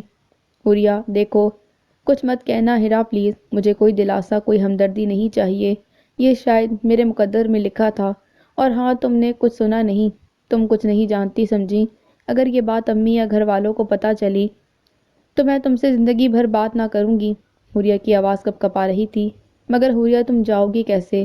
فرحان بھی مجھے اور بچوں کو چھوڑ کر چلے گئے ہیں، ورنہ وہی چھوڑ دیتے۔ تم میری فکر نہ کرو، جس کو میری فکر کرنی چاہیے، جب اسے ہی نہیں تو۔ یہ دیکھو بیٹا، یہ میرے کچھ زیور ہیں جنہیں میں تڑوا کر سدرا اور سفیان کی شادی۔ ارے تمہیں کیا ہوا ہے؟ اور یہ تیاری کیسی؟ ان کی امی کمرے میں زیور اٹھا کر بولتے ہوئے داخل ہوئی، جب اچانک بات کرتے کرتے ان کی نظر حریہ پر پڑی۔ بس امی، وہ گھر سے کال آئی تھی، کچھ مہمان گھر آ رہے ہیں ڈنر پر، تو میرا ہونا ضروری ہے۔ ہیرا نے حیران اور پریشان ہوتے ہوئے حریہ کے چہرے کی طرف دیکھا، جسے اب بہت خوبصورتی سے جھوٹ بولنا بھی آ گیا تھا، جسے بہت حوصلے سے بات سنبھالنا آ گیا تھا۔ سب زندگی اور حالات کے کھیل ہوتے ہیں۔ زندگی کے تجربات انسانوں کے ساتھ عجیب رنگوں میں کھیلتے ہیں کہ انسان زندگی کے ہر رنگ سے نہ صرف واقف ہو جاتا ہے بلکہ ہر رنگ میں ڈھلنا بھی سیکھ لیتا ہے۔ حوریہ نے بھی یہ سب دیکھنے کا عمل شروع کر دیا تھا۔ مگر بیٹا میں تو چاہ رہی تھی تم آج رات رکتی، ہیرا بھی رکنے آئی ہے، اور تم جاؤ گی کیسے؟ امی بس چلی جاؤں گی ٹیکسی پر، مجھے دیر ہو رہی ہے۔ حوریہ نہ چاہتے ہوئے بھی تلخی سے بول پڑی اور بیرونی دروازے کی طرف چل پڑی۔ میں فارس کو فون کر دیتی ہوں، وہ… امی پلیز، دنیا میں ٹیکسیاں ختم نہیں ہو گئیں۔ حوریہ نے پھر بات کاٹی۔ مگر بیٹا اس وقت شام ڈھلنے کو ہے، تم اکیلی ٹیکسی… امی شاید آپ بھول رہی ہیں، میں میٹرک سے اکیلے ہی سفر کر رہی ہوں۔ جب سے اب تک مجھے کچھ نہیں ہوا تو آگے بھی اللہ نے چاہا کہ میں اکیلے ہی سفر کروں تو کچھ نہیں ہوگا۔ وہ روحان سی ہونے لگی۔ لو، بڑے اچھے وقت پر آئے ہو تم فارس، بھلا ہو تمہارا یہ حوریہ۔ وہ گھر کے مین گیٹ پر پہنچے تو فارس بیل دینے ہی والا تھا۔ امی مجھے کسی کی مدد نہیں چاہیے، کہا نا میں ٹیکسی پر چلی۔ ایک منٹ رکیے، کیا ہوا ہے؟ حوریہ گیٹ سے باہر نکلنے لگی جب فارس نے اس کا راستہ روک کر خالہ ہیرا اور حوریہ کی طرف سوالیہ نظروں سے دیکھا۔ حوریہ کسی قیمت پر فارس کے ساتھ جانا نہیں چاہتی تھی۔ اسے پچھلی دفعہ کی ساری باتیں اور بڑی باجی کی سلواتیں اچھی طرح سے یاد تھیں، مگر وہ بھی بڑی بری طرح پھنسی تھی۔ امی اور ہیرا نے زور دیا کہ وہ فارس کے ساتھ ہی جائے۔ ہاں نہیں، ہاں نہیں، ہاں نہیں میں کچھ وقت اور نکل گیا۔ اس کا آدھا گھنٹے کی ملنے والی مہلت میں سے 10 منٹ تو یہیں لگ گئے، باقی اسے ٹیکسی ڈھونڈنے میں لگ جاتے۔ اس نے بھی فارس کے ساتھ جلد گھر پہنچنے میں ہی غنیمت جانی۔ وہ بہت مردہ دل کے ساتھ زبردستی اپنے وجود کو گھسیٹتی فارس کی گاڑی میں بیٹھ گئی۔ کتنا حسین اتفاق ہے نا، آج صبح بھی آپ کے ساتھ سفر کیا اور دن کا اختتام بھی آپ کے ساتھ۔ ہمارے گھر کا فون اب خراب ہو گیا ہے، اسی کی شکایت لکھوانے آپ کے گھر سے فون کرنے آیا تھا۔ کل میرا بہت اہم انٹرویو کال ہے اور آپ کو ڈراپ کرنے کا شرف حاصل ہو گیا۔ فارس نے کچھ دیر گاڑی چلانے کے بعد اسے گمسم بیٹھے دیکھ کر بات کا آغاز کیا۔ آپ کو شاپنگ کیسی لگی؟ فارس اسے سننا چاہتا تھا اور حوریہ ہمیشہ کی طرح خاموش، اور آج کچھ زیادہ ہی خاموش تھی۔ میوزک اچھا لگتا ہے، چلاؤں؟ فارس اس کے کرب اور اذیت سے ناآشنا اس کی موجودگی سے مسرور ہو رہا تھا۔ کیا ٹائم ہو گیا ہے؟ آپ گاڑی تیز چلائیں، مجھے جلدی ہے۔ حوریہ نے گاڑی میں مضطرب ہو کر پہلو بدلتے ہوئے بولا۔ فارس نے ایک الجھن بھری نظر اس کے متفکر چہرے پر ڈالی۔ عورت میں اگر چھٹی حس تیز ہوتی ہے تو مرد چہرہ پڑھنے کا فن جانتا ہے۔ وہ حوریہ کا چہرہ پڑھ کر حرف حرف بتا سکتا تھا، یا شاید حوریہ کا چہرہ تھا ہی کھلی کتاب۔ ایک بات پوچھوں حوریہ؟ وہ کچھ دیر رکا۔ آپ خوش تو ہیں نا اپنی زندگی میں؟ یہ وہ سوال تھا جس کا خود حوریہ کے پاس جواب نہیں تھا۔ وہ اسی طرح خاموشی سے بیٹھی ونڈو اسکرین کو گھورتی رہی۔ فارس، آپ پلیز مجھے گھر سے کافی فاصلے پر اتاریے گا، میں گھر تک پیدل چلی جاؤں گی۔ وہ کچھ دیر بعد بولی جس سے فارس کے دل پر کوئی غصہ پڑا۔ وہ سب کچھ نہیں مگر کافی حد تک سمجھ چکا تھا حوریہ کا حال۔ اس نے حوریہ کی طرف اداسی سے دیکھا۔ گھر قریب آ چکا تھا۔ اس نے گلی کے کونے پر گاڑی روک دی۔ حوریہ کسی روبوٹ کی طرح گاڑی سے اتری۔ خود فارس کو اس کی کسی رسمی جملے کا نہ انتظار تھا اور نہ ہی توقع، نہ ہی حوریہ کو کوئی ہوش تھا۔ وہ اسے غائب دماغ لگی۔ وہ جاتے ہوئے گاڑی کا دروازہ بھی بند کرنا بھول گئی۔ فارس گاڑی سے اترا، اس نے دروازہ بند کیا اور حوریہ کو جاتے ہوئے دیکھنے لگا، جو اب تیز تیز قدم اٹھاتی گھر کی جانب بڑھ رہی تھی۔ گھر پہنچتے ہی اسے ایسا لگا جیسے وہ کمرہ عدالت میں پہنچ گئی ہو۔ بڑی باجی صوفے پر منہ پھلائے بیٹھی تھی، مشل سہمی ہوئی ماں کے ساتھ لگی ہوئی تھی۔ ایان ہاتھ میں چائے کا کپ پکڑے اسے پریشانی سے گھما رہا تھا۔ آ گئی یہ، پوچھیں اس سے بڑی باجی، اس نے یہ سب کیوں کیا؟ کیا قصور تھا میرا، میری معصوم بچی کا؟ اس نے کس چیز کا بدلہ لیا ہے؟ ہما جیسے اسے دیکھتے ہی پھٹتے ہوئے آنسو بہاتے ہوئے بولی۔ آج سے پہلے کون سا کام ہے جو میں نے ان محترمہ کو کہا ہو؟ اللہ میرے شوہر کو زندگی اور سلامتی دے، وہ ہے میرے اور میرے بچی کے کام کرنے کے لیے۔ گھر کا ہر کام میں آگے آگے ہو کر دیتی ہوں، ایک کام وہ بھی… ہما بات کرتے کرتے رونے لگی۔ بڑی باجی صوفے سے اٹھ کر اس کی طرف بڑھی۔ اسے لگا جیسے وہ اسے تھپڑ ماریں گی۔ حد ہوتی ہے حوریہ، حد! خاک ڈالی ہے میں نے تو تم جیسی پڑھی لکھی لڑکی کو گھر لا کر۔ تم سے تو اچھی یہ BA پاس ہما ہوئی، جسے کم از کم رشتوں اور گھرداری کا پاس تو ہے۔ صرف ایک کام کہا تھا تمہیں، ساری زندگی میں ہی گھر کے بل جمع کراتی رہی ہوں۔ یا کبھی ایان؟ آج ایان کی ضروری میٹنگ تھی، وہ صبح سے ہی گھر سے چلا گیا۔ تمہیں کون سا ہم نے پہاڑ کھودنے کو کہہ دیا تھا؟ ماں کے گھر جانا ہی تھا تو پوچھ کر چلی جاتی۔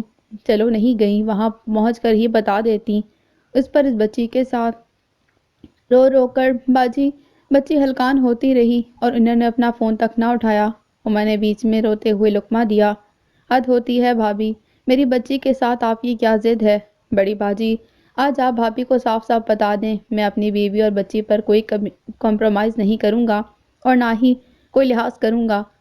ایان نے بھی اپنے دل کا زہر اگل دیا۔ وہ بت بنی کھڑی رہی۔ وہ کہہ بھی دیتی مگر اسے کوئی بولنے کا موقع ہی نہ دے رہا تھا۔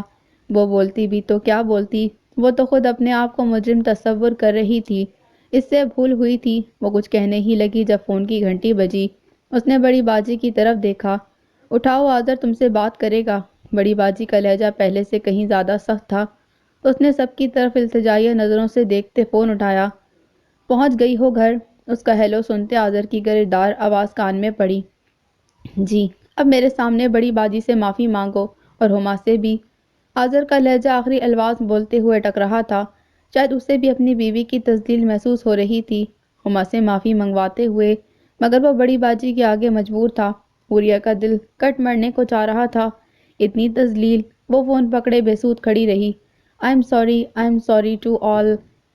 آنسو اسے ضبط نہ ہو سکے۔ وہ نے گالوں پر گراتی فون چھوڑ کر تیزی سے اپنے کمرے میں چلی گئی۔ ہما کو ہیرا کا میسج مل چکا تھا جسے ہما نے پڑھتے ہی ڈیلیٹ کر دیا۔ مشل بھی کچھ دیر رو دھو کر ہما کی بنائی ہوئی دوسری چیزوں سے بہل گئی۔ بڑی باجی بھی 4-5 گھنٹے بعد گاڑی ورک شاپ میں چھوڑ کر گھر آ گئی تھی۔ ہما سے حوریہ کا پوچھنے پر ہما نے نمک مرچ لگا کر جو دل میں آیا کہا۔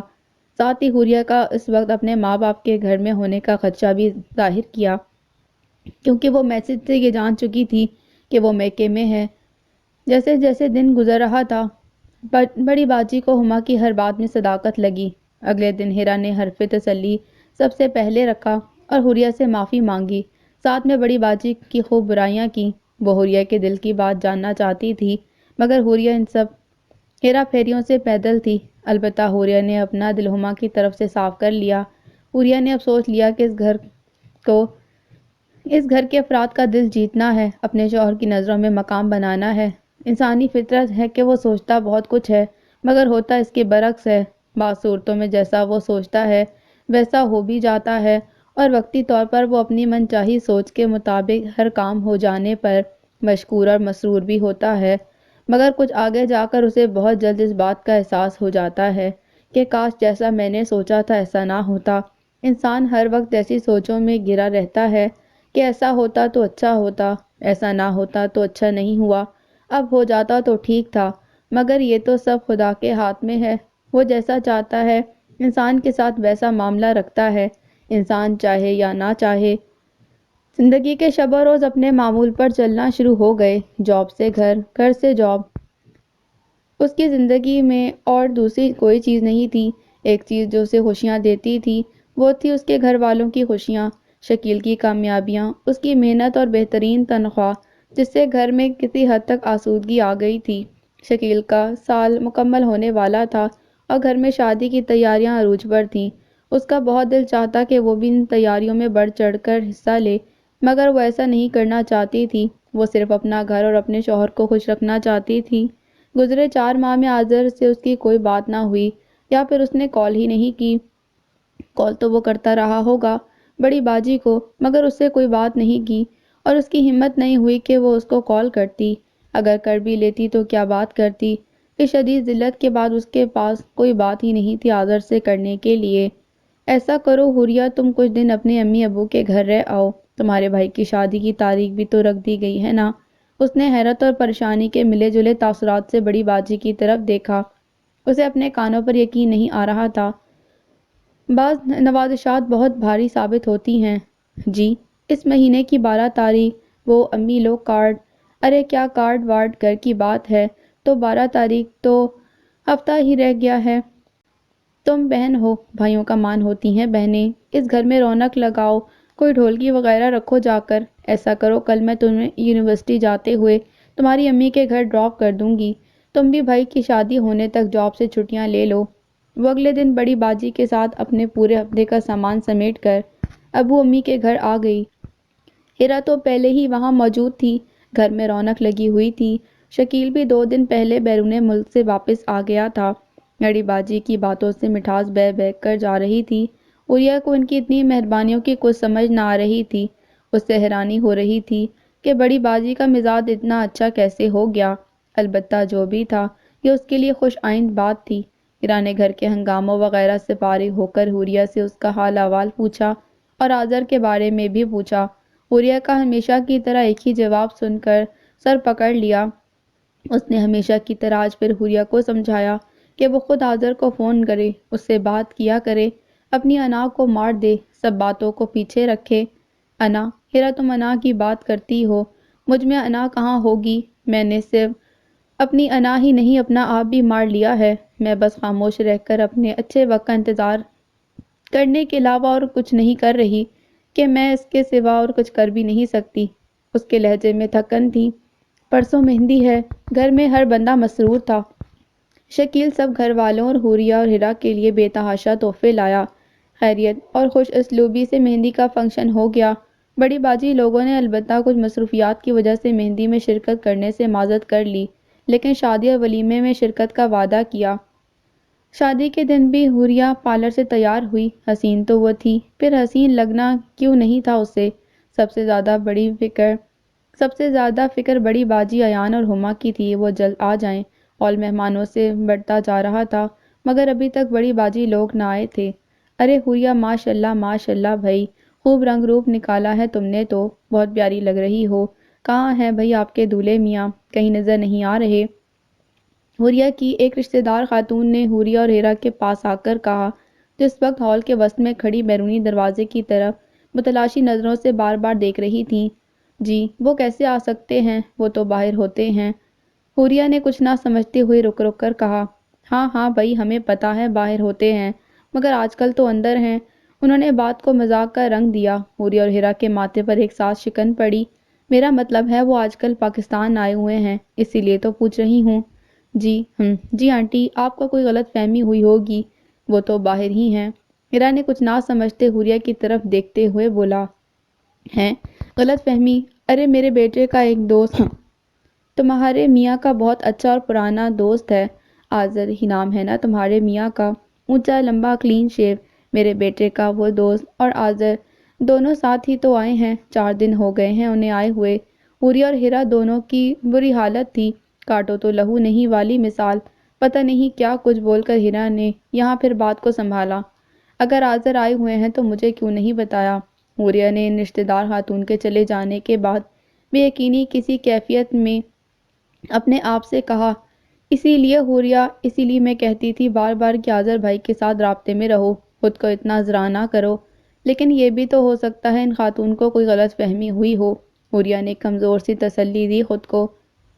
حوریہ آنٹی نے حلیہ آذر بھائی کا ہی بتایا ہے، بات تو یہ ہے کہ تمہاری وہ بڑی باجی لوگ بھی تو ابھی تک نہیں پہنچے، کھانا لگنے والا ہے، تم ایسا کرو انہیں فون کرو۔ ہیرا نے اسے کچھ دیر خاموشی کچھ سوچتے ہوئے دیکھ کر کہا، فون؟ او خدایا، فون تو میں نے چارجنگ پر لگایا تھا اور وہ گھر رہ گیا، بہت برا ہوا، بڑی باجی تو فون کرتی ہی رہی ہوں گی اس پر۔ حوریہ کی ڈر کے مارے حالت بری ہو رہی تھی۔ حوریہ سنبھالو خود کو، اتنی چھوٹی چھوٹی باتوں پر پریشان مت ہو جایا کرو۔ یہ لو میرے موبائل سے کال کر لو اور پوچھو کہ وہ ابھی تک پہنچے کیوں نہیں۔ ہیرا نے پرس سے اپنا موبائل نکال کر اسے دیتے ہوئے کہا۔ اس نے کچھ دیر سوچنے کے بعد ڈرتے ڈرتے نمبر ملانا شروع کیا۔ بیل جاتی رہی مگر بڑی باجی کے موبائل سے کسی نے کال ریسیو نہیں کی، تو اس میں پریشان ہونے والی کون سی بات ہے؟ راستے میں ہوں گے وہ لوگ۔ چلو ادھر اسٹیج پر شکیل دوبارہ بلوا چکا ہے مووی بنوانے کے لیے، کال آ رہی ہے بڑی باجی کے نمبر سے۔ وہ دونوں 2 قدم ہی آگے بڑھی ہوں گی کہ حوریہ نے کپکپاتی آواز سے ہیرا کو دیکھتے ہوئے کہا، تو اٹھاؤ، بڑی باجی سے اتنا ڈر، خود اعتمادی سے بات کرنا۔ ہیرا نے اسے کال ریسیو کرتے دیکھ کر رکنے کے بعد پھر کہا، السلام بڑی حوریہ بات کر رہی ہو؟ وہی مانوس آواز مگر اجنبی لہجے کے ساتھ۔ انسان کے ساتھ جڑے کچھ رشتے کتنے عجیب ہوتے ہیں، یا پھر عجیب صورت اختیار کر لیتے ہیں کہ قریب ہوتے ہوئے بھی دور ہوتے ہیں، ساتھ رہتے ہوئے بھی ساتھ نہیں ہوتے، مانوس ہوتے ہوئے بھی اجنبی رہتے ہیں۔ اسے بھی اپنا آپ اس مانوس آواز کے سامنے ہمیشہ اجنبی لگا۔ جی آپ حوریہ بی بی، تم نے صحیح طریقہ نکالا ہے ہر بات کا، یہاں بات کرو اور یہاں تمہارا مزاج آسمانوں پر۔ بھائی کی شادی میں شرکت کی خوشی میرے پاکستان آنے کی خوشی سے بڑھ کر تھی نا تمہارے لیے۔ کر لیا شوق پورا بھائی کی شادی کا تو اب گھر تشریف لے آئیے۔ بڑی باجی اور گھر کے باقی کسی فرد کی تو تمہاری نظر میں کوئی اہمیت نہیں، کم از کم میری ہی اہمیت کو سمجھ لیا ہوتا۔ بڑی باجی پچھلے کئی گھنٹوں سے تمہیں فون کر رہی تھی، کہاں ہے تمہارا فون اور یہ کس کے فون سے بات کر رہی ہو؟ آذر کی آواز اس وقت اتنے غصے میں تھی کہ جی جان آدمی بھی ڈر جاتا۔ وہ تو پھر حوریہ تھی، نازک ڈرپوک۔ اس سے پہلے وہ کچھ آذر کو کہتی اسے پیچھے سے بڑی باجی کی آواز آئی جو آذر کو ٹھنڈا کرنے کے لیے کچھ بول رہی تھی، اور آذر کے ہاتھ سے موبائل لے لیا۔ خود بولنے لگی، دیکھو حوریہ، میں نے تمہیں سمجھایا بھی تھا کہ آذر غصے کا تیز ہے، وہ آنے والا ہے، اس کے ساتھ شرکت کر لینا شادی میں، مگر تم نے ایک نہ سنی۔ چلو کوئی بات نہیں، لیکن اب تم گھر آ جاؤ، دیکھو اچھا نہیں لگتا شوہر کچھ دن کے لیے پاکستان آیا ہو اور تم گھر پر بھی نہ ہو۔ وہ جیسے جیسے بولتی جا رہی تھیں اس کے اوزان خطا ہوتے جا رہے تھے۔ وہ آخر اس کو کیوں زیر کرنا چاہتی تھیں؟ اس نے ان کا کیا بگاڑا تھا؟ مجھے ابھی اسی وقت جانا ہوگا، آج ہر بات کا فیصلہ ہونا چاہیے۔ میں اب سچ کہوں گی، ہاں۔ آنسو اس کی آنکھوں سے بہے جا رہے تھے۔ اس نے بڑی مشکلوں سے خود پر قابو کیا۔ اس کا بالکل دل نہیں تھا کہ وہ اپنے بھائی کی خوشیاں یوں ادھوری چھوڑ کر چلی جائے، مگر اسے ایسا محسوس ہونے لگا کہ اس کا دل مر چکا ہے۔ ہاں، مر ہی تو رہا تھا اس کا دل۔ بار بار، ہر سانس کے ساتھ اس نے بڑی مشکلوں سے ہیرا کو سمجھایا کہ وہ اس کے جانے کے بعد صورتحال کو سنبھال لے۔ یہ ایک مشکل ترین کام تھا، رات کے اس وقت کوئی ٹیکسی کر کے نکلنا، مگر اس نے خود کو مضبوط کیا۔ وہ آج بھی گھر پہنچی تو اسے ایسا ہی لگا کہ وہ گھر نہیں کمرہ عدالت میں پہنچی ہو، کٹہرے میں کسی مجرم کی طرح کھڑی ہو۔